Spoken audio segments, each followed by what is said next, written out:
The city of Sakai, Japan is world famous for its chef knives, but its history is rooted in iron. Emperor Nintoku's death in the 5th century brought Japan's most skilled blacksmiths to manufacture tools of iron to build the emperor's tomb. This was the birth of Japan's iron-making traditions. Between 1368 and 1394 in Sakai, blacksmiths began making Japanese swords. In 1600, Japan imported tobacco leaf from Portugal. They needed knives for chopping tobacco leaves. This was the birth of the first Japanese iron knife for chopping. However, Sakai's iron was not only used for knives. In the 1600s, Japanese gunsmiths preferred Sakai's iron because of its exceptional quality.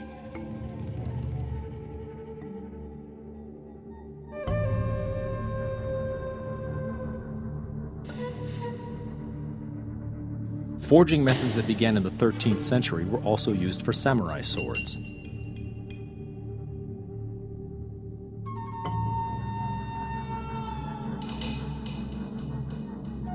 Finally, in 1683, the first Japanese chef knives were manufactured in Sakai. Many of these methods are still used today by master artisans who manufacture modern Japanese yanagi and Western chef knives.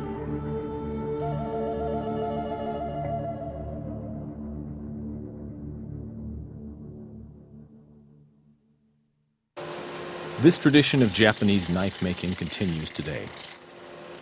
Craftsmen with more than 20 years of experience cut, shape, and polish each handle.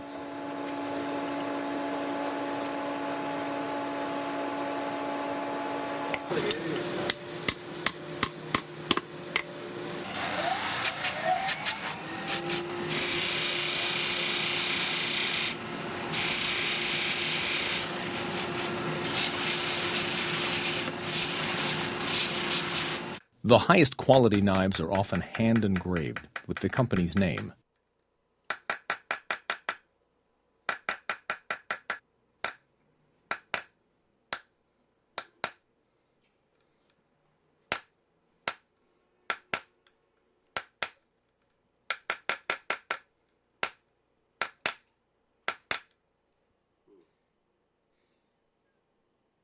In this case, custom made for Korin.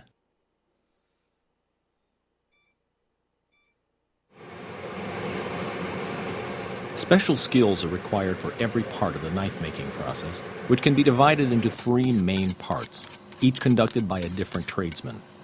The first man forges the iron and produces the pattern for the blade.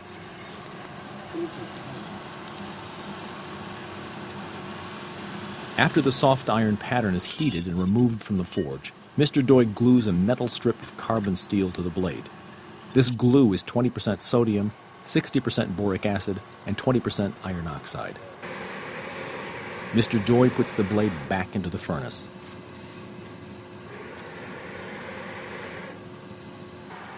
Mr. Keijiro Doi is a famous knife craftsman. He uses a coal-powered furnace to heat iron to a temperature more than 900 degrees Celsius. Using the darkness of his workshop, Mr. Doi can determine the knife's temperature simply based on its color. In this part of the process, the knife's temperature is critical. The iron's quality and even the time of year affect how Mr. Doi shapes the knives. Once the knife is heated to the proper consistency, Mr. Doi removes it from the furnace and hammers it approximately 300 times to remove impurities.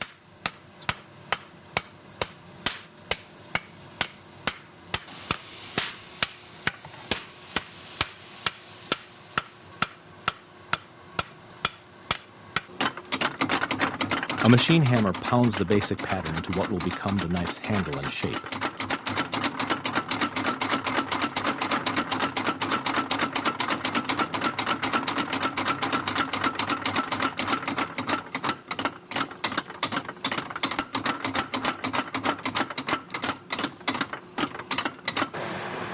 Mr. Doi returns the knife to the forge. In this part of the process, he keeps the forge's temperature at 750 degrees Celsius. Mr. Doi continuously observes the iron's color to determine its temperature. Mr. Doi moves the basic knife pattern in and out of the forge and into and out of a container of ash to gradually decrease its temperature by several hundred degrees.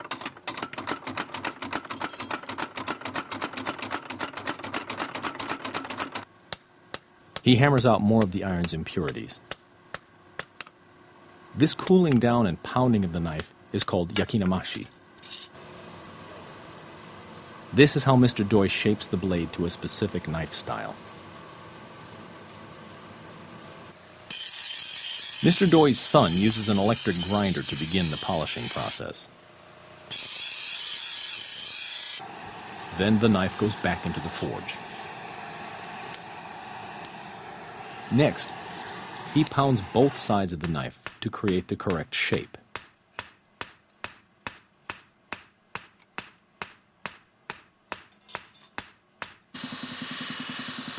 Again, Mr. Doi's son grinds the knife. After several minutes of difficult pounding and grinding, Mr. Doi dips the knife into a muddy solution. This special coating allows the knife to reheat evenly while it's being forged. Now the knives are ready for the next stage. This is the beginning of the knife-making process called yakiure, a heating, cooling, and reheating technique that gives Japanese knives their hardness and flexibility.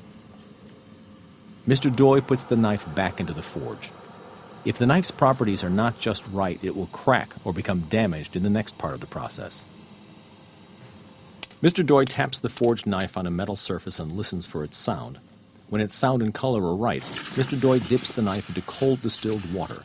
This ends the yakiure part of the knife-making process. Mr. Doi can produce only 10 to 12 of these handcrafted knives a day, far fewer than manufacturers that mass-produce their knives. However, the knife is still not finished. Before the knife is ready for use, it needs to be polished, sharpened, and the handle attached. In this part of a 25-step sharpening process, a piece of wood or bamboo with a special sand is used to polish the blade road. Sharpening the knife is the last step before attaching the handle. Mr. Oda, Japan's best-known knife sharpener, hones the middle of the blade road. He completes the process by sharpening the knife's tip. Mr. Oda looks to see if the blade is ready for the handle.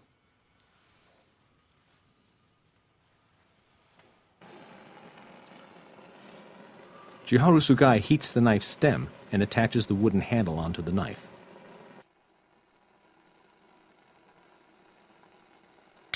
He then taps the handle firmly onto the knife.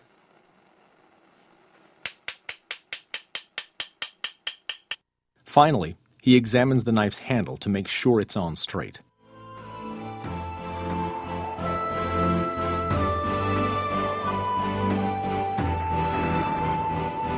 Using a combination of machine and traditional iron-making and sharpening techniques, these Japanese artisans create knives that are world famous for their durability and sharpness.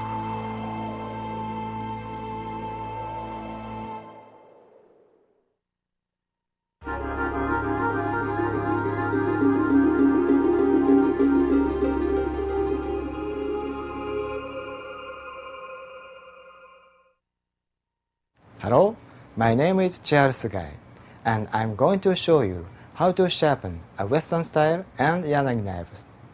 Whether you are cooking Italian, French, or Japanese cuisine, a well-sharpened knife is a chef's most important tool when preparing food.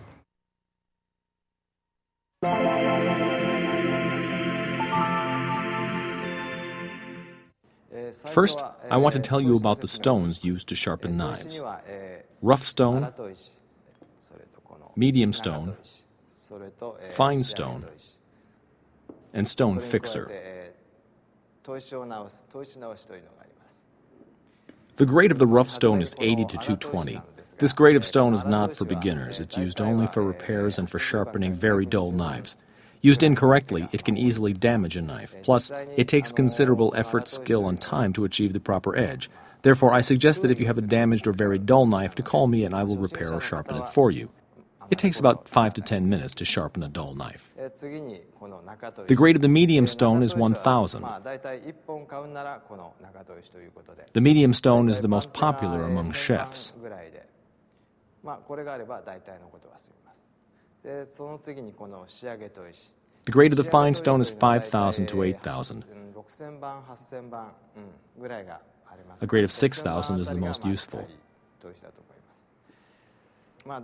When you buy a knife, be sure to budget for a sharpening stone and a stone fixer. These three items are important for every serious chef. If you buy only one stone, buy a medium stone. But if you want a razor-sharp edge, you'll also need a fine stone.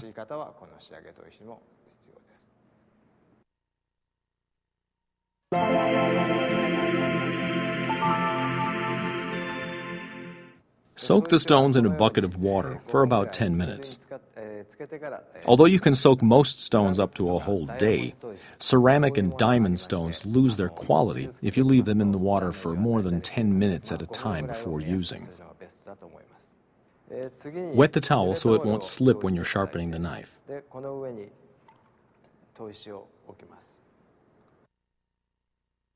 If you wish, you can use a stone holder.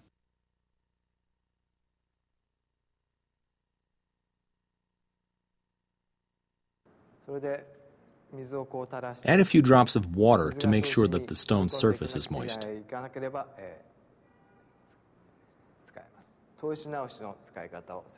Now I will show you how to use the stone fixer. You need a stone fixer to maintain an even surface on the sharpening stone.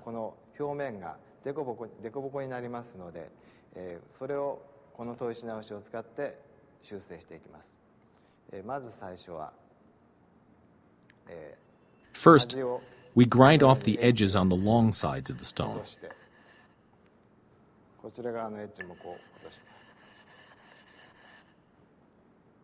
Next, we grind the short sides.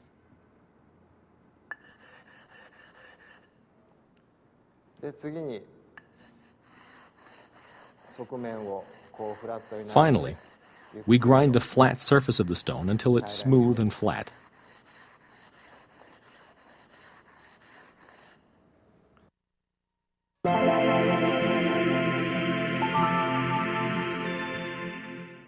Now I will show you the parts of a chef knife. This is the ago, or heel. This is the kisaki, or tip. The area just above the edge is called the blade road. The line above the blade road is called the shinogi. The blade road is the area between the shinogi line and the edge. This is a yanagi knife. As in the chef knife, this is the ago, or heel. This is the kisaki, or tip. This is the blade road on the yanagi knife. The blade road on the yanagi knife is wider than on a chef knife.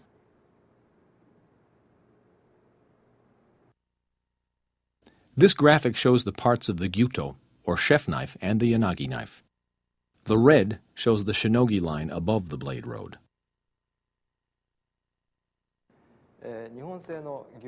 Most knives need sharpening on the top side and back side. This is the top side of the knife, and this is the back side.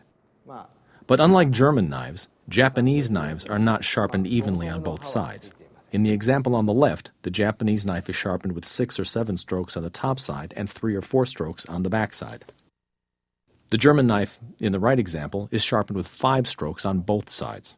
I recommend the ratio on the left when sharpening a Japanese knife.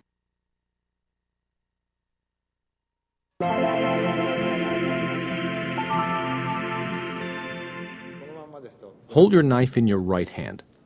Place your thumb on the back side of the knife. Place your index finger on the top or spine of the knife.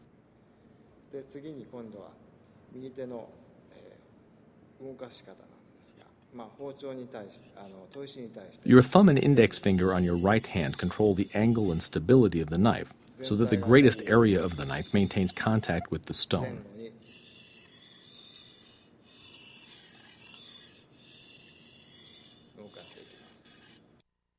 To set the angle of the knife to the stone, hold the knife at a 30-degree angle, or at about 5 o'clock to the stone. Using your left hand, place your index finger and middle finger about 3/4 of an inch or 2 centimeters from the knife tip. Remember that the sharpening takes place directly beneath your fingers, so make sure that you place them above the edge, not in the center of the blade. 刃の位置、指の位置はここです。指の下が研げる。Keep your fingers near the edge and your knife will sharpen properly. 指が置いてあれば、刃はすぐにつきます。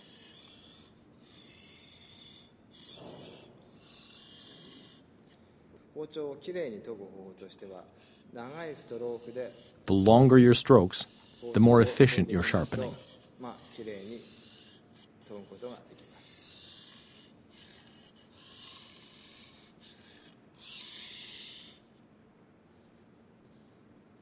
その次には今度角度ですね。You must place the knife at the correct angle to the stone.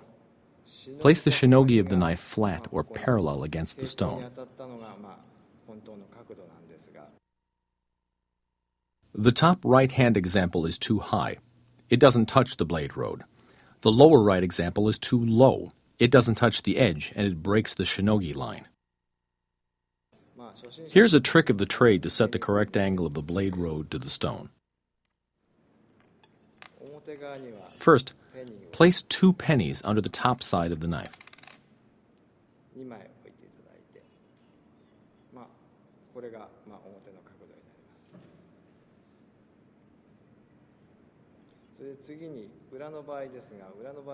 For the back side, use 3 pennies.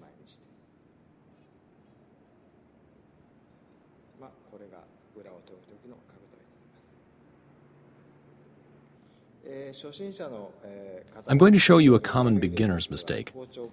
This angle is incorrect because it's too flat to the stone. The blade road doesn't touch the stone.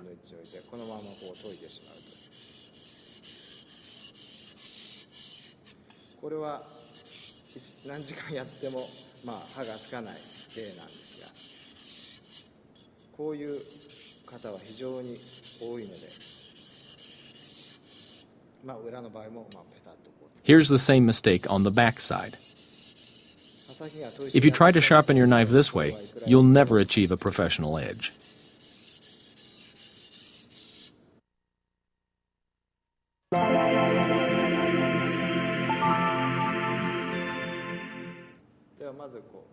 Now I'm going to show you the correct way to sharpen a chef knife. We begin on the top side. Make sure you use the correct finger position. Use the fingers on your left hand to move the knife upward along the surface of the stone.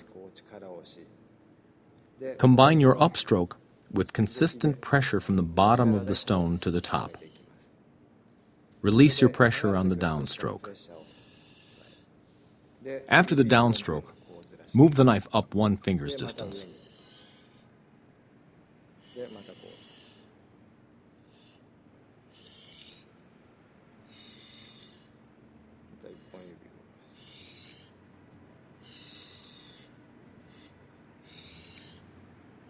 If you're a beginner, try placing the finger pads of your left hand half on the blade road and half on the stone. But be careful. Placing your fingers half on the blade road and half on the stone can result in a cut finger. However, for beginners, this is the most efficient position to sharpen the blade. As you become more skilled in sharpening, you'll find a place slightly above the blade road to place your fingers.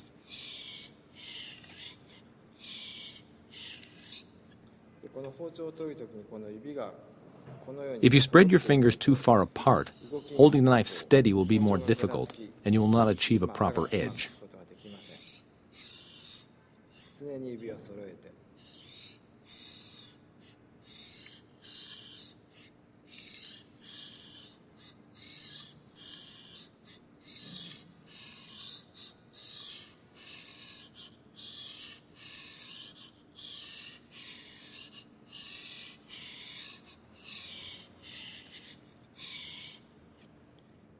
If you're a beginner, apply pressure only on the upstroke and lift the blade slightly on the downstroke.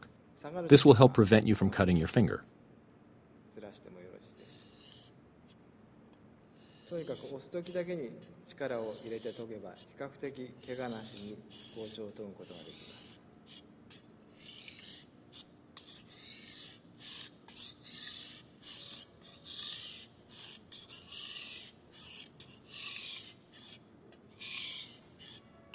Be sure to keep your fingers positioned directly over the stone's surface and above the area of the knife you're sharpening.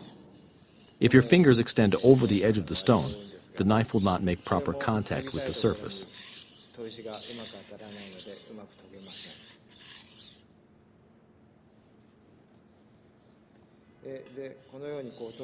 As you sharpen the top side, you'll feel a slight ridge develop on the back side.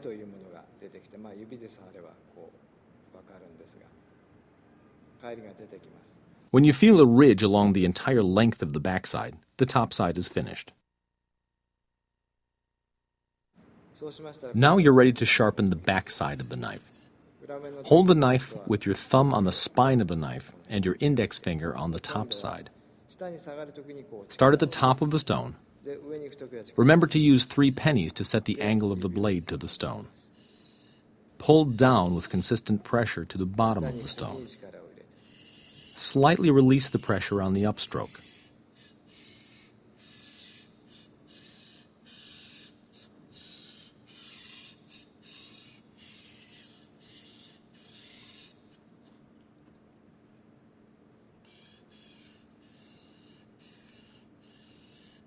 When you sharpen the backside of a knife, the angle of your arm to the stone constantly changes.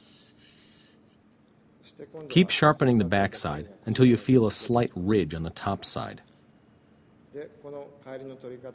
To remove this ridge, make several long downward diagonal strokes across the stone.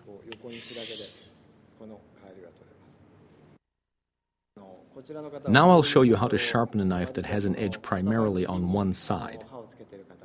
This particular knife is called a slicer. Sharpen the top side of a slicer the same way as a chef knife.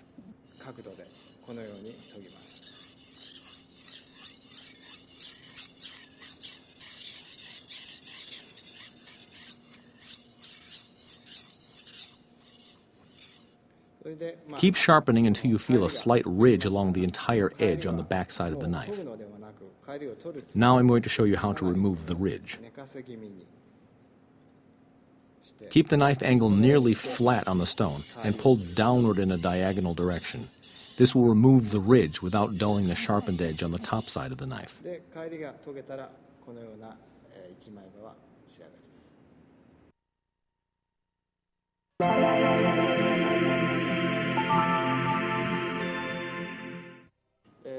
Now I'm going to show you how to sharpen the tip. The part of the knife that is about 2 inches from the tip is called the kisaki. It's important to follow the curve of the kisaki when you sharpen the knife tip. Otherwise, you'll change the shape of the kisaki. When you sharpen the tip, be sure that the edge between the kisaki and the heel does not make contact with the stone. Lift your right elbow until only the kisaki touches the stone.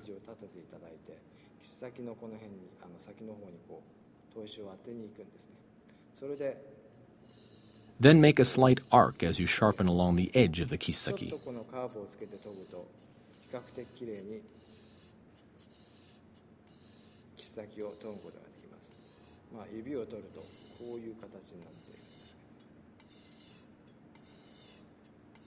Keep sharpening in this manner until you feel a slight ridge.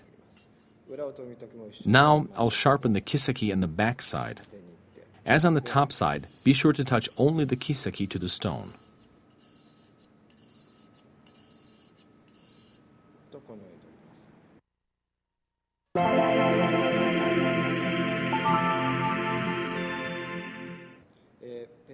Now I'll show you how to sharpen a petty knife. Make sure that the entire kisaki touches the stone as you sharpen the tip. Beginners often make the mistake of bending the kisaki part of the knife, thus preventing the knife tip from touching the stone. The kisaki on a petty knife is somewhat more flexible than on a chef knife, but you can use the same technique to sharpen the kisaki on both styles of knives. This tip sharpening technique works well for flexible petty knives. Bend the knife slightly to make an arch. Now just the tip will touch the stone.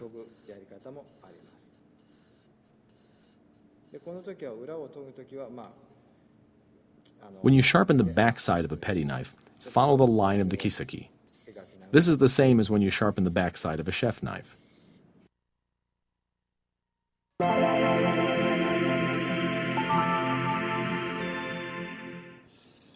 Now I want to remind you of some important points when sharpening your knives. You'll see some residue on your stone when you sharpen your stainless steel knives. This residue is called toguso. Although some books on knife sharpening say to wipe the stone clean of this residue, I suggest you leave it there as you continue to sharpen. This fine residue acts as a sharpening compound, much in the same way as a fine sharpening stone. Another point I want you to remember concerns your finger position. Keep your fingers close to the edge of the blade.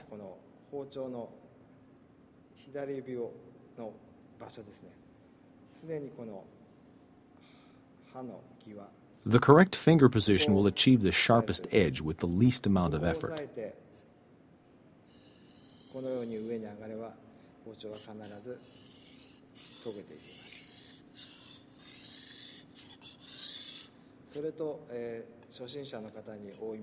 Another common mistake is not keeping the same angle of the knife to the stone on both the upstroke and downstroke. In this example, my mistake is that I altered the angle of the knife to the stone on the downstroke. As a result, I increased the sharpness of the edge on the upstroke, but decreased it on the downstroke. Obviously, if I continued to sharpen in this way, my knife would never become really sharp.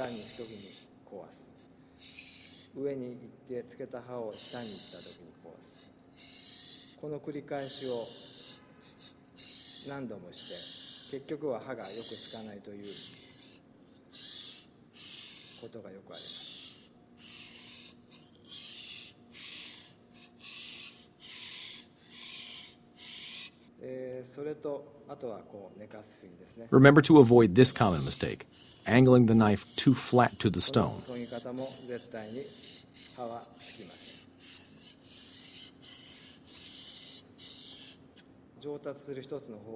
Now I will show you an advanced sharpening technique.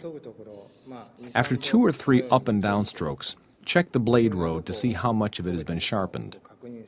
If the stone has not reached the shinogi line, or has exceeded it, adjust the knife's angle to the stone accordingly. Continue with another 2 or 3 up and down strokes and check again.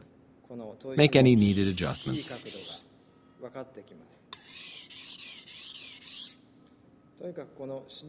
Be especially careful not to sharpen above the shinogi line.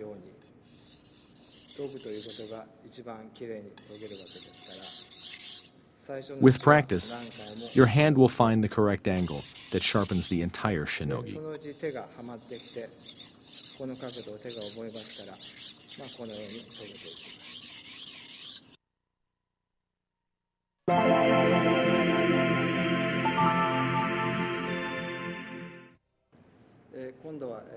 Now I'm going to demonstrate how to use a fine stone.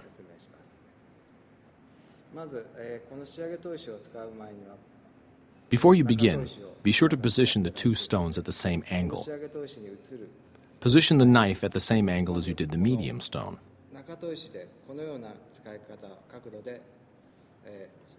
If you use the same angle of the knife to the stone, you'll make the same pattern of scratches on the shinogi. Also, if you use 2 pennies under the top side while sharpening on the medium stone, use 2 pennies under the top side when using the fine stone.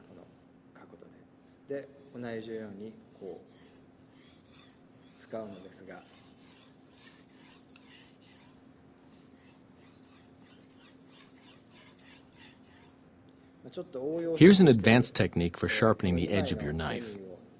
If you use 2 pennies beneath the top side to find the right angle, tilt the knife's angle slightly higher so that the fine stone makes contact with only the very edge of the blade. Take extreme care not to tilt the knife too much. If you do, you'll dull the edge.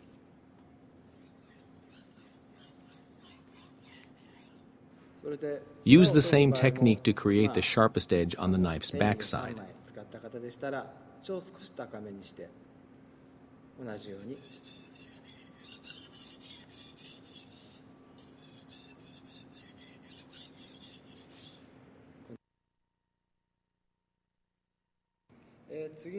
Here's another trick of the trade for sharpening all knives, but especially a stainless steel knife.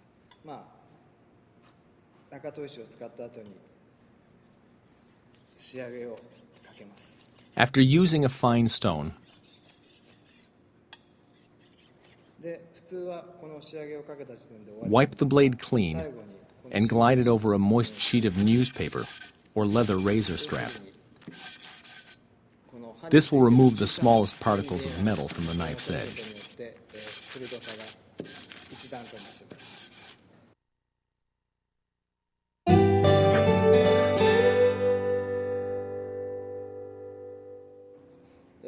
Now I'll show you how to sharpen a yanagi knife.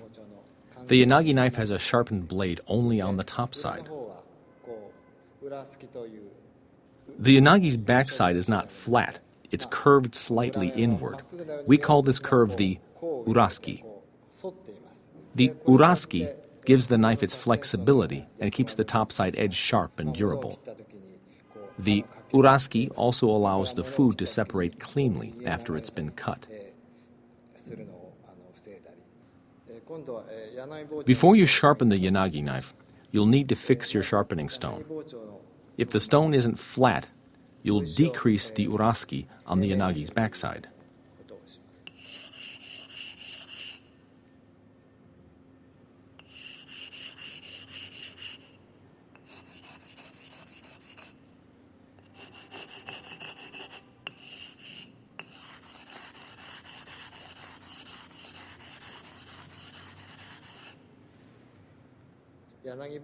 When I sharpen the yanagi, I'm careful to follow the angle of the shinogi line. This is important because the shinogi line is that point on the knife where the fish separates after it's been cut. A properly sharpened yanagi is why the sliced fish looks so beautiful, so never break the shinogi line. Make sure your stone is wet and that you follow the angle of the shinogi line. But remember that you are only sharpening the very edge, not the shinogi line itself. If you can hold the knife with 3 fingers without the use of your right hand, the angle to the stone is correct. This is the correct angle. Now I'm going to show you the correct position for your fingers on the yanagi's blade. Place your fingers near the edge. Remember that the sharpening takes place directly beneath your fingers. Apply pressure on the upstroke. Use less pressure on the downstroke. After each downstroke, move the knife forward little by little. The yanagi's edge is very delicate and can be easily damaged if you keep the knife in the same position for too many strokes.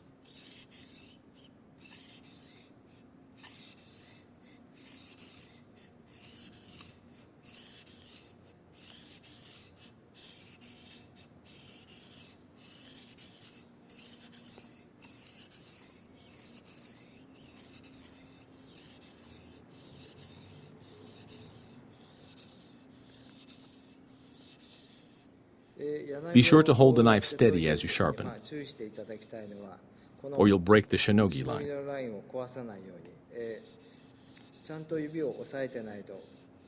If you tilt the knife as you sharpen, you'll break the shinogi line.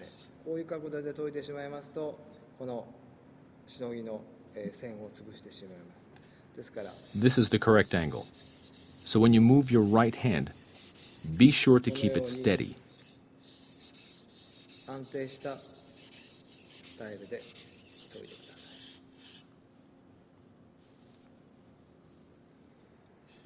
Here's a hint for beginners.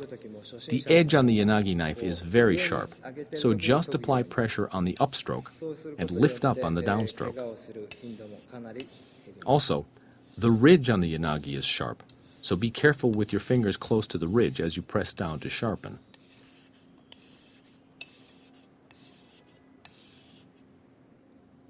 Keep sharpening until you feel the ridge.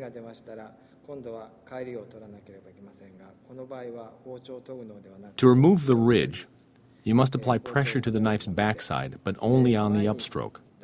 We call this process of removing the ridge uraushi. Remember that removing the ridge is not sharpening, so keep the angle of the blade flat to the stone and keep your fingers positioned between the edge and the shinogi line. When the ridge is gone, you've completed the oraushi part of the process.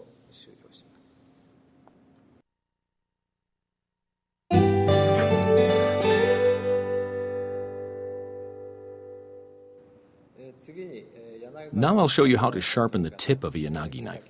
The tip extends about 2 inches from the point of the knife. The angle used to sharpen the tip is different than the angle used to sharpen the rest of the yanagi's knife edge. Touch the entire tip of the knife to the stone and slightly lift your right elbow so that you can apply more pressure to the tip. Here are more tricks of the trade that will help you find the best angle to sharpen the yanagi's tip. As you sharpen, imagine that the end of the knife extends an inch or so beyond the actual tip. Press extra hard on the entire tip as you sharpen it. Keep sharpening until you feel the ridge on the entire tip. Sharpen the edge where the tip and the previously sharpened edge meet by moving the knife in an arc-like path.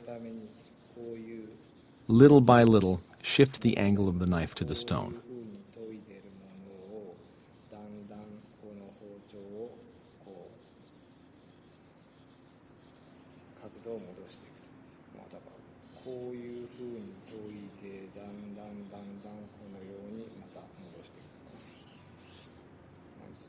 Keep repeating this motion.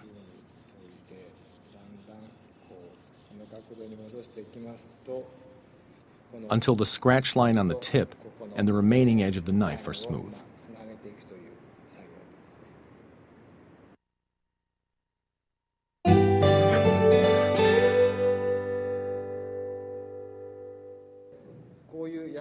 I want to tell you about a common mistake chefs make when sharpening a yanagi knife, a mistake that can permanently damage your knife. Remember that the backside of a yanagi knife is curved so that it slices straight while retaining its flexibility and sharpness. A 1 millimeter line extends along the spine on the backside of the knife. In the top example, the line on the spine of the knife is too wide. The line on the spine of the bottom example is correct. Using a sharpening stone too often without fixing it will leave an uneven surface. If the stone is not flat when you remove the ridge, the line on the backside will widen. Remember, a widened line on the backside of a yanagi knife will decrease its efficiency, and it's impossible to repair. Here's another common mistake when sharpening a yanagi knife, this time on the shinogi line. If the knife's angle to the stone is inconsistent or too flat, you'll remove the shinogi line. Some chefs think that by erasing the shinogi line, their knife becomes sharper. This is incorrect. Instead, the blade becomes weaker, and the edge is more easily damaged. Plus, without a shinogi line, the food will not separate cleanly after it's been cut.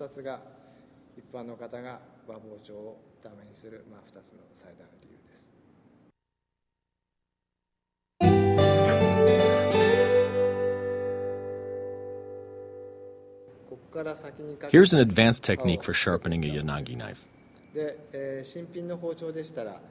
Earlier in this program, I showed you how to sharpen near the yanagi's edge. Now I'm going to show you how to sharpen the angle at the shinogi line.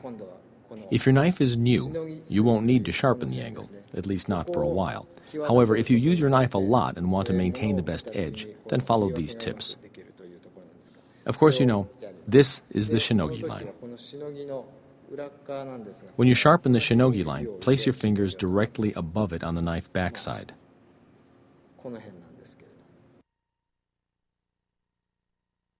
Here are 2 pictures that show the correct finger positions when sharpening the edge and the shinogi line.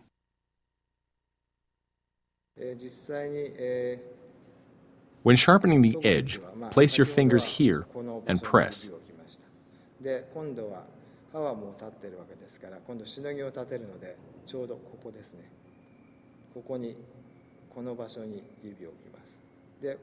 This is the correct finger position for sharpening the angle of the shinogi line. Once you have your fingers in the correct position, sharpen the shinogi line until you feel a clearly defined angle.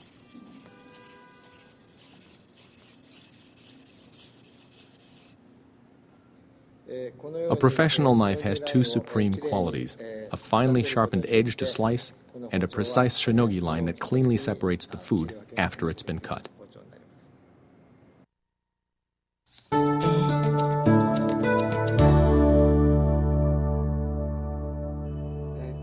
Next, I'm going to show you how to clean and maintain your knives.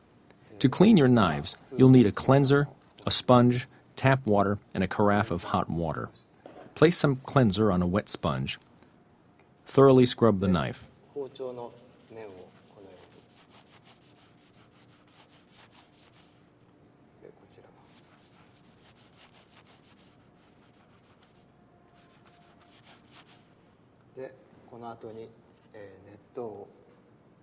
Use hot water to rinse the knife. Hot water facilitates drying. This is especially important when you clean your carbon knives. After you rinse the knife, wipe it dry with a clean towel.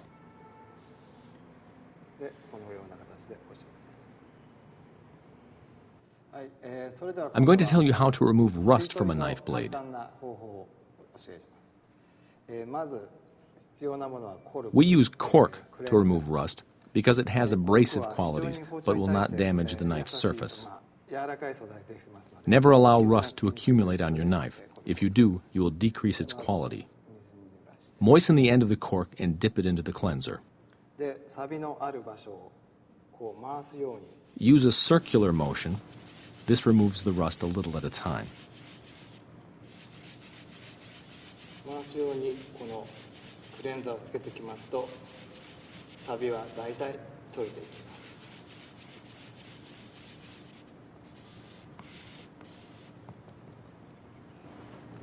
Then wipe it with a clean, dry towel.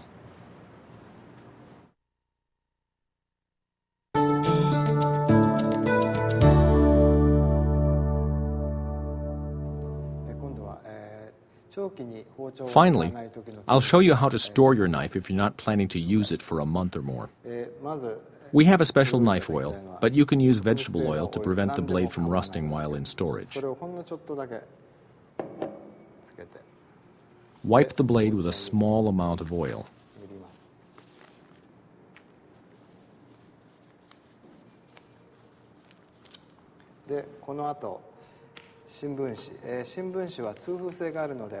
Then wrap it in newspaper.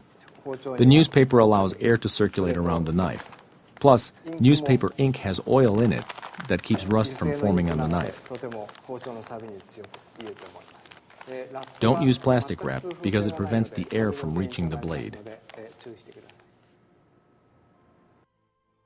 You now know the traditional method for sharpening, the Japanese Western style and yanagi knives.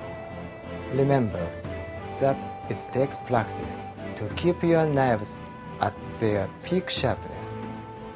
But when you do, you will always achieve the chef's edge.